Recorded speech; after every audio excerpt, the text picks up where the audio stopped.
देश की राजधानी, देश माने भारत देश की राजधानी दिल्ली से जो समाचार आ रहे हैं इस समय वो अच्छे नहीं हैं। गौ माता का मांस दुकानों पर बिकता हुआ लोगों को उपलब्ध हो रहा है और जब उस दुकान से मांस को पकड़वाने के लिए लोग शिकायत कर रहे हैं तो कुछ लोग आकर के खड़े हो जा रहे हैं और वो हल्ला मचा रहे हैं कि बड़ा अन्याय हो रहा है। प्रदर्शन करके यह भी कहते हुए लोग दिखाई दिए हैं कि ये तो हमारा भोजन है, हमारा मौलिक अधिकार है। बिल्कुल गलत बात है ये।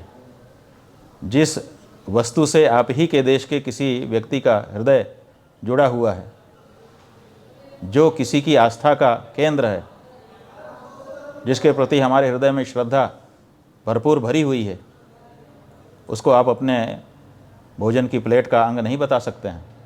अभिव्यक्ति की आज़ादी का मतलब ये नहीं है कि आप किसी को गाली दो। इसी तरह से भोजन की आज़ादी का मतलब ये नहीं है कि किसी की आस्था जिससे जुड़ी हुई हो उसको आप काट काट करके खाने लग जाओ। ये भारत देश में गलत परंपरा बन रही है। केरल आदि राज्यों में जब ये होता था तब ये कहा जाता था कि ये एक तरफ हो रहा है। अब तो दिल्ली के केंद्र में ये सब दिखाई देने लगा और वहाँ पर दिल्ली के केंद्र में बैठ कर के लोग गौ मांस के भक्षण का समर्थन करने के लिए उत्सुक दिखाई दे रहे हैं। जब ये वामपंथी अपनी विचारधारा को इस तरह से सार्वजनिक रूप से प्रकट करने के लिए सामने आ सकते हैं तो दक्षिणपंथी गौ माता के भक्त, गौ माता के प्रति श्रद्धा और आस्था रखने वाले लोग क्यों चुप बैठे हुए हैं? उन्हें भी आगे आना चाहिए और आगे आकर के उन्हें भी बताना चाहिए कि हम अपनी माता को बोटी बोटी काटा जाता हुआ देखने के लिए अब तैयार नहीं हैं। भोजन की आज़ादी का मतलब यह नहीं है कि हमारे हृदय में जिसके प्रति श्रद्धा है उसको काट काट करके आप हमारे सामने खाने लगो। ये नहीं हो सकता है।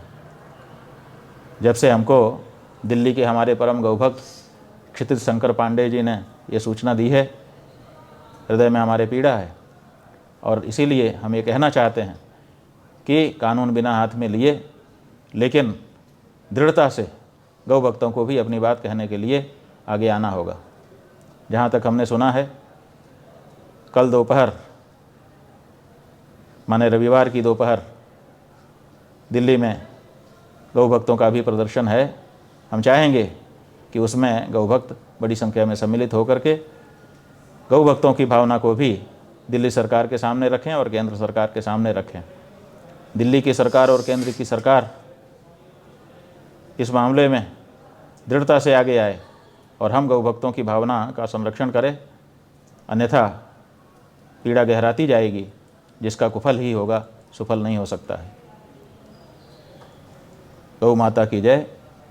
गौ हत्या बंद हो और गौ हत्यारों को कड़ी सजा मिले। नारायण। हमसे जुड़े रहने के लिए हमारे YouTube चैनल को सब्सक्राइब करें और नई वीडियो की नोटिफिकेशन के लिए बेल आइकॉन को दबाएं।